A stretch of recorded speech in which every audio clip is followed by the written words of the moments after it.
আসসালামু আলাইকুম। ওয়ালাইকুম সালাম আমি রহমতুল্লাহ বরকাতুহ। জি, বাংলাদেশ থেকে। বলেন।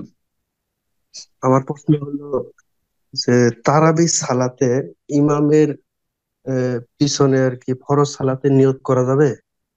আর হলো হ্যাঁ, ইমাম। অবশ্যই করা যাবে। এটাই সুন্নাত। যারা পরে আসছেন, এখানে সৌদি আরবে এই ভুল করছে অহরহ। যে যারা পরে আসছে, এদিকে তারাবি চলছে, তখন আরেক জামাত তারা শুরু করে দিয়েছে ফরজ সালাত। এটা মোটেই জায়েজ নয়। এক মসজিদে দুই জামাত কায়েম করা জায়েজই নয়। হ্যাঁ, ভুল কাজ করছে, গুনার কাজ করছে। বোঝা গেছে? এই ক্ষেত্রে সুন্নত হচ্ছে যে ইমামের সাথে লেগে যাবে, যে ইমাম তারাবি পড়ছেন, কিন্তু যারা ফরজ পড়েনি ফরজের নিয়তে লাগবে।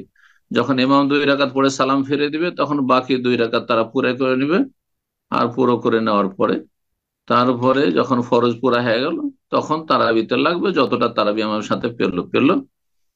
আর তারপরে ইমামের সাথে বেতর ইচ্ছা হলে পড়বে, আর না হলে যদি মনে করে আমি সংখ্যা পূরণ করব অথবা আরো কিছু পড়বো, কোনো অসুবিধা নেই। জি, কিন্তু এক মসজিদে দুই জামাত কায়েম করা এটি জায়েজ নয়। জি।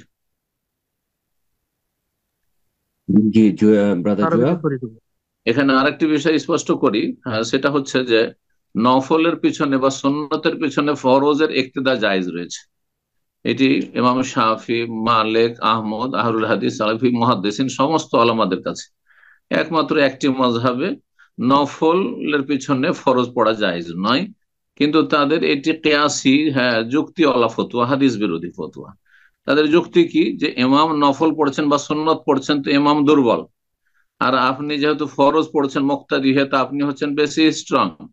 তো আপনি যখন স্ট্রং, তো দুর্বলের ইক্তেদা করা যায় না। এটা হচ্ছে হানাফি যুক্তি কেয়াস। কিন্তু হাদিসের সামনে, দলিলের সামনে কেয়াস করা মোটেই জায়েজ নয়। দলিল কি? সহিহ বুখারীর হাদিস। মুআয বিন জাবাল রাদিয়াল্লাহু তাআলা আনহু, তিনি যেই মহল্লায় বাস করতেন, তার বংশের লোকেরা ছিল। সেখানকার লোকেরা মুআজকে অনুরোধ করলো যে, তুমি যেহেতু আমাদের মধ্যে সবচেয়ে বেশি কোরআনের জ্ঞানী, আলেম, হাফেজ, সুতরাং তুমি আমাদের এশার নামাজটা পড়াও আমাদের মহল্লার মসজিদে। তখন তিনি বললেন যে, দেখো, আমি কিন্তু রাসূলুল্লাহ সাল্লাল্লাহু আলাইহি ওয়াসাল্লামের সাথে মসজিদ নববীতে নামাজ পড়ে আসবো। কারণ আমি মসজিদ নববীর ফজিলত ছাড়তে চাই না, রাসূলুল্লাহ সাল্লাল্লাহু আলাইহি ওয়াসাল্লামের ইক্তেদা ছাড়তে চাই না। এশা পড়ে আসবো, ততক্ষণ যদি তোমরা অপেক্ষা করো, তাহলে এসে তোমাদেরকে ইমামতি করে দেবো। তখন তারা বললো যে ওকে, ঠিক আছে। তো তাই তিনি করতেন। নবী সাল্লাল্লাহু আলাইহি ওয়াসাল্লাম জীবদ্দশায় প্রথম যেতেন মসজিদ নববীতে, সেখানে গিয়ে নবী সাল্লাল্লাহু আলাইহি ওয়াসাল্লামের পিছনে এশার সালাত পড়তেন। তারপর সুম্মা ইয়ারজু ইলা কওমিহি, তারপরে তার সম্প্রদায়ের মহল্লাতে আসতেন।